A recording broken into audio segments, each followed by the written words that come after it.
अब यहाँ पे मैं आप लोगों को बताने जा रहा हूँ examples of pi value calculation of amino acid, pi value calculation of amino acid. ठीक है, चलिए। तो क्या हमें सीखना है, क्या बेसिकली हमें जानना है कि जैसे जितने भी 13 अमीनो एसिड हैं, 13 जो कि नॉन आयोनाइजेबल वाले हैं, राइट, तो उनका तो कोई दिक्कत नहीं है। आपको क्या करना है, PK1 और PK2 को का एवरेज ले लेना है, डिवाइड कर देना है 2 से, जो आएगा XYZ वही आंसर होगा। ओके, मैं अब निकाल के दिखाता हूँ। देखिए, मैं फटाक से अब निकाल के दिखाऊंगा आपको जो आयोनाइजेबल वाले हैं, जिसमें से टायरोसिन हम लोगों ने लास्ट लेक्चर में देख लिया है अभी कि ये देखिए, हम लोगों ने टायरोसिन का देख लिया है। ठीक है, अब हमें कौन कौन सा देखना है, तो टायरोसिन के बाद से सिस्टीन का देखेंगे कैसे निकालते हैं, उसके बाद से हम देखेंगे लाइसिन का, उसके बाद से हम देखेंगे हिस्टिडीन का, फिर हम देखेंगे आर्जिनिन का, फिर हम देखेंगे स्पार्टिक एसिड का, और लास्टली हम लोग देखेंगे ग्लूटामिक एसिड का। और फिर मैं आप लोगों को बताऊंगा शॉर्टकट कि कैसे इसको जल्दी से सॉल्व किया जा सकता है। यही है, यही मेन 7 हैं कि आप कैसे कर पाओगे। तो टायरोसिन का हो गया है, चलो मैं लेके चलता हूँ आप लोगों को सिस्टीन का बताने के लिए। ठीक है, तो मैं यहाँ पे दूसरा लिख देता हूँ और यहाँ लिख देता हूँ सिस्टीन। अब सिस्टीन का हम कैसे बताएंगे, तो पहले हम क्या करेंगे, सिस्टीन का स्ट्रक्चर बनाएंगे। यहाँ पे COO माइनस और यहाँ पे NH3 प्लस H, और यहाँ पे लिख देते हैं CYS। हमको पता है यहाँ SH होता है, और क्या पता है हमें, इसका pH होता है 3.2.9, इसका 9.6 और इसका होता है 8.4। अब हम क्या करेंगे, स्टेप वन याद होगा आप लोगों को। स्टेप 1 में असेंडिंग ऑर्डर में pH को हम लिख लेते हैं। तो असेंडिंग ऑर्डर में अगर हम pH को लिखने जाएंगे तो चलिए लिख लेते हैं असेंडिंग ऑर्डर में pH को। ये रहा 2.3, फिर 8.4 याद रखिएगा, और फिर 9.6 ये हो गया। ये अच्छा नहीं लग रहा है, थोड़ा सुंदर लिखते हैं, है ना। चलिए, हो गया। अब हम क्या करेंगे, फिर से वही काम, एक ऐसा pH लेंगे जिससे टाइट्रेशन हो इसका। देखिए, pH 1 से टाइट्रेट करके देखेंगे, तो pH 1 से जब टाइट्रेट करके देखेंगे, नेट चार्ज कैलकुलेशन हमने सिखा दिया आप लोगों को, तो हम सीधे लिख देंगे NCr, और N पे होगा +1 और C पे होगा 0, क्योंकि यहाँ से H+N अगर जाएगा 1 से यहाँ पे H+N आएगा ही, क्योंकि यहाँ पे pH कम है, और R ग्रुप पे भी होगा 0, तो ये हो गया +1। तो यहाँ पे देखिए ये हो जाएगा +1। अब मैं आपको एक ट्रिक बताऊँ, एक ट्रिक मैं बता रहा हूँ, ध्यान से सुनिएगा, ये मिस नहीं होना चाहिए ट्रिक, कि अगर पहला आपने सही कैलकुलेट किया ना +1, तो उसके बाद एक एक घटाते जाइए, ये हो जाएगा 0, ये हो जाएगा -1। ठीक है, ये ट्रिक है। और यहाँ पे इसके बीच का pH आप कोई भी ले लें, मान लीजिए आपने pH ले लिया 5 और यहाँ पे pH आपने ले लिया 9, तब भी ये सेम टू सेम ही आएगा।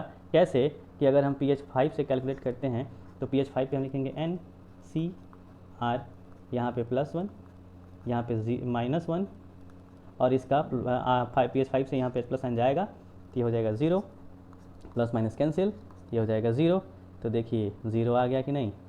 और सेम टू सेम pH 9 से अगर कैलकुलेट करेंगे, टाइट्रेट करेंगे, तो सीधे यहाँ पे लिख दिया NCr, यहाँ पे हो जाएगा +1, यहाँ हो जाएगा माइनस, यहाँ भी हो जाएगा माइनस। क्यों माइनस, क्योंकि यहाँ पे 8.4 है, और 8.4 देख लीजिएगा, 8.4 से H+N जब यहाँ जाएगा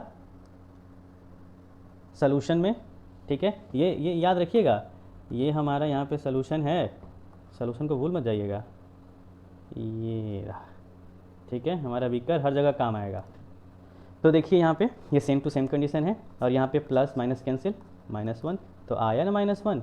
देखिए अब क्या करना होगा, आपको पता ही है, बहुत आसान है। अब हम लोगों को क्या करना है तो हमें ले लेना है ऐसे दो पीएच जिनके बीच का नेट चार्ज कितना आया था, 0। तो अब हम क्या करेंगे, यहाँ से चलिए अब यहाँ से इसको लेके चलेंगे यहाँ पे, और अब जो है 8.4 और 2.3 जो है जोड़ लेंगे, तो ये 7 और ये 10 divided by 2 is equal to 5.35। ठीक है, 5.35। अब इस कंडीशन में यहाँ देखिए, इस कंडीशन में इसका पी आई वैल्यू कितना हो गया, 5.35। और हमने 16 का कितना कैलकुलेट किया था, देखिए तो आगे 16 कहाँ गया, हाँ 16 का कितना आया था, 16 का हमने कैलकुलेट किया था 6.7। अब यही क्वेश्चन में अगर 6.7 भी हो और 5.3 भी हो या 5.4 हो, और अगर आप 6.7 पे एवरेज निकाल के 6.7 पे करके अगर चले आए तो गलत हो जाएगा, ये ध्यान रखिएगा। अगर आपको ये चीज़ नहीं समझ में आ रही है तो पीछे का लेक्चर ज़रूर देख लीजिए, जिसमें हमने ये बताया है पूरा कि क्यों एवरेज लेना, कैसे एवरेज से ये आया है, लेकिन सही जो होता है वो ये होता है जो हमने टाइट्रेट करके आप लोगों को यहाँ पे दिखाया है। ये देखिए, ये जो टाइट्रेट करके दिखाया है, this is very very very important, right. अब हम चलते हैं एक दूसरा एग्जाम्पल लेने, और अब हम लेते हैं एग्जाम्पल लाइसिन का। तो अब लाइसिन, अब तो आप लोग एक्सपर्ट हो गए, अगर आपने पूरी क्लास फॉलो की है तो अब आप एक्सपर्ट हो गए। अब आपको क्या करना होगा, देखिए तो सीधे लिखा COO माइनस, और यहाँ से लिख दिया क्या, NH3 प्लस, और यहाँ से लिख दिया H, और यहाँ पे लिख दिया LYS, और यहाँ पे लिख दिया 10.5 क्योंकि pH हमको पता है, और यहाँ पे लिख दिया 2.3, और यहाँ पे लिख दिया 9.6, राइट 9.6। अब देखिए अब क्या करना है, हमको ये भी पता है कि यहाँ पे NH होता है।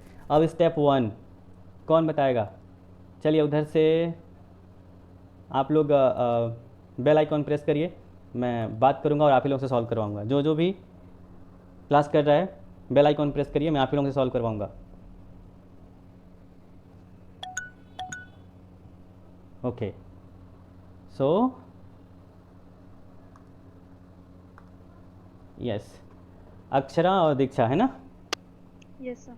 हाँ दीक्षा, आपको मेरी आवाज़ सुनाई दे रही है? दीक्षा सिंह, अक्षरा और दीक्षा, दीक्षा मेरी आवाज़ सुनाई दे रही है आपको? चलो अक्षरा बताओ कैसे सॉल्व किया जाए, स्टेप 1 क्या होना चाहिए बेटा?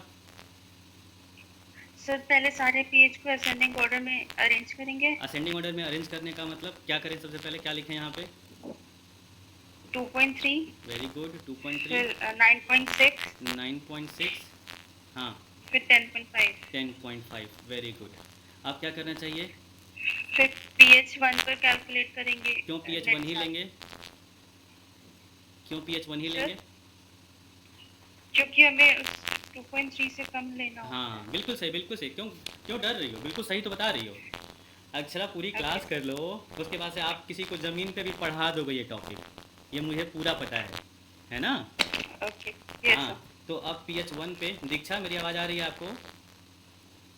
दीक्षा गायब हो गई। चलो कोई नहीं, आपकी आवाज़ में थोड़ी प्रॉब्लम है, नेटवर्क की दिक्कत हो सकती है। हाँ, तो pH 1 पे जब हम इसको टाइट्रेट करेंगे तो हम क्या लिखेंगे, NCR है ना? Yes sir. और N पे यहाँ पे क्या लिखे हैं, +1 -1 0, क्या लिखे हैं? N का क्या लिखना चाहिए, -1?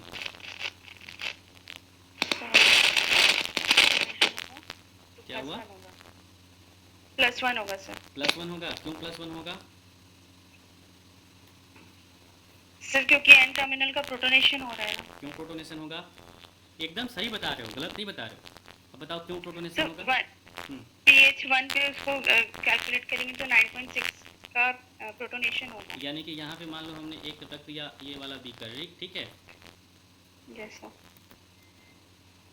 और इसका pH जो है हमने मान लीजिए इसका pH रखा है 1.0, राइट।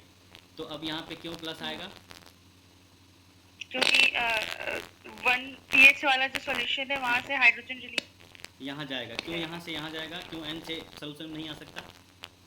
क्योंकि सॉल्यूशन के पास H+ आयन आता है। कैसे पता कि सोल्यूशन के पास H+ आयन ज़्यादा है? pH कम होता है तो H+ आयन ज़्यादा। वेरी गुड, वेरी गुड, बहुत अच्छा, यस बहुत अच्छा, वेरी गुड अक्षरा, आप बहुत अच्छा करोगे, ठीक है ना। Yes sir. अच्छे से पढ़ो, मन लगा के पढ़ो। देखो ये टॉपिक आपको आ गया कि नहीं। Yes sir. चलो, तो पूरा आप कैलकुलेट करा दो। तो यहाँ पे मान लो हो गया +1, और यहाँ क्या लिखे सी टर्मिनल पे। सी टर्मिनल पे हाँ, आराम से देख के बताओ। प्रोटोनेशन होगा, सी टर्मिनल का भी प्रोटोनेशन होगा, इसलिए 0 चार्ज आएगा। हाँ, क्योंकि यहाँ पे हो जाएगा COOH, इसलिए हो जाएगा यहाँ पे 0। Very good, very good. 0। बहुत मुझे खुशी है कि आपको समझ में आ रहा है। ठीक है, तो अब देखिए यहाँ पे जो है, यस राइट, यहाँ पे जो है, यहाँ हम लिख देते हैं 0, और आर ग्रुप पे क्या होगा। इसका भी प्रोटोनेशन होगा, +1 चार्ज आएगा, वेरी गुड। क्यों +1 आएगा। क्योंकि नाइट्रोजन ग्रुप के प्रोटोनेशन में +1 चार्ज आता है। वाह, एकदम दिल गार्डन गार्डन हो गया। तो यहाँ देखो ये हो जाएगा +2, ठीक है। तो यहाँ हो गया +2। यस अब हमने शॉर्टकट क्या बताया, +2 यहाँ पे है तो यहाँ पे क्या हो जाएगा, एक 1। +1, और यहाँ हाँ, पे क्या हो जाएगा, 0 और यहाँ पे क्या हो जाएगा, 0 यहाँ इधर किनारे। 0 होगा सर। कैसे 0 होगा, एक एक कम होते जाता है ना। कितना होगा तो देखिए। एक कम होगा, +1 में एक कम होगा तो 0 होगा ना सर। तो 9.6 और 10.5 के बीच में ना 0 होगा। 10.5 के बाद इधर किनारे दिख नहीं रहा आपको। वहाँ यस सर, सॉरी, वहाँ पे -1 होगा। कहाँ दिमाग है जी, पूरी सब्जी बनाए क्या घर में। चल, नहीं सर। ठीक है, चलो बढ़िया। तो अब इन दोनों के देखो, अब हम ये शॉर्टकट सीख लिए कि नहीं। Yes sir. चलो, अब हम क्या करेंगे, अब हमारे लिए कितना आसान हो गया। हम इन दोनों के बीच का पीएच ये ले लेंगे। बोलो, यही लेंगे ना, हो गया। तो 0 के बगल वाला लेता है ना, तो कौन सा लेंगे। 9.6 एंड 10.5। Very good. चलो, अब मुझे पूरा विश्वास हो गया कि आपको एकदम समझ में आ गया है। Very good. हाँ, वो 2 पीएच लेते हैं जिनके बीच का पीएच क्या हो जाए, 0 हो जाए, है ना।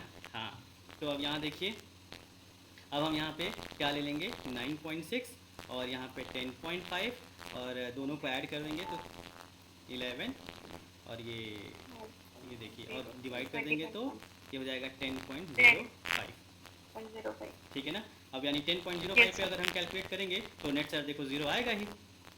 यानी कि अगर मान लो यही क्वेश्चन में पूछता है ना, लाइसिन के क्वेश्चन में पूछता है एग्जाम में आपके कि लाइसिन का पीआई वैल्यू बताइए, और उसका ये देखिए, उसके ऑप्शन में अगर दिया हुआ है, ऑप्शन में दे सकता है 7.0, 9.0, 10.0 और 8.0, सॉरी 11.0। तो कौन सा सही होगा, 10.0। 11 होगा। नहीं 10। हाँ दीक्षा, 10 होगा ना। चलिए, आ गया समझ में आप लोगों को। Yes sir. वेरी गुड, बहुत अच्छा। अब आप लोग डिस्कनेक्ट कर दीजिए, फिर से कुछ पूछना होगा तो आप लोग हमसे पूछ लीजिएगा। अब मैं जा रहा हूँ। देखिए, लाइसिन का हमने कैलकुलेट कर लिया। अब ऐसे दीक्षा हो तुम, चलिए गई दीक्षा। चलो, अगर फिर से ज़रूरत होगा तो पूछ लेना। Okay okay sir. दीक्षा, सुनाई दे रही है मेरी आवाज़। चलो, अब एक काम करते हैं। ओके, तो दीक्षा का आ गया है रिक्वेस्ट, दीक्षा श्रीवास्तव। हाँ दीक्षा, तुम्हारी आवाज़ की प्रॉब्लम है बस। बोलो भाई, बोलो बेटा। दीक्षा दीक्षा तुम कुछ करो, तुम्हारे नेटवर्क में प्रॉब्लम है। बाकी सबकी आवाज़ आ रही है, तुम्हारे नेटवर्क में प्रॉब्लम है। रुको, तुम्हारा क्वेश्चन देख ले रहा हूँ, तुमने कुछ चैट में लिखा है क्या। नहीं, कुछ नहीं लिखा है।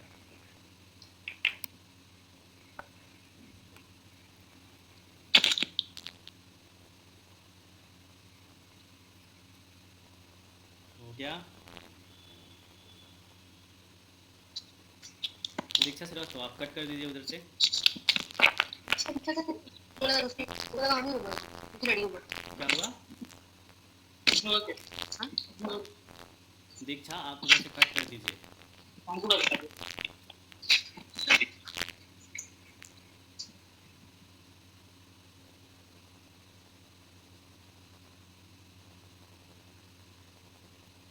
चलिए, हाँ, तो अब मैं जो है, अब मैं आप लोगों को बताने जा रहा हूँ शॉर्टकट में कैसे सॉल्व करेंगे।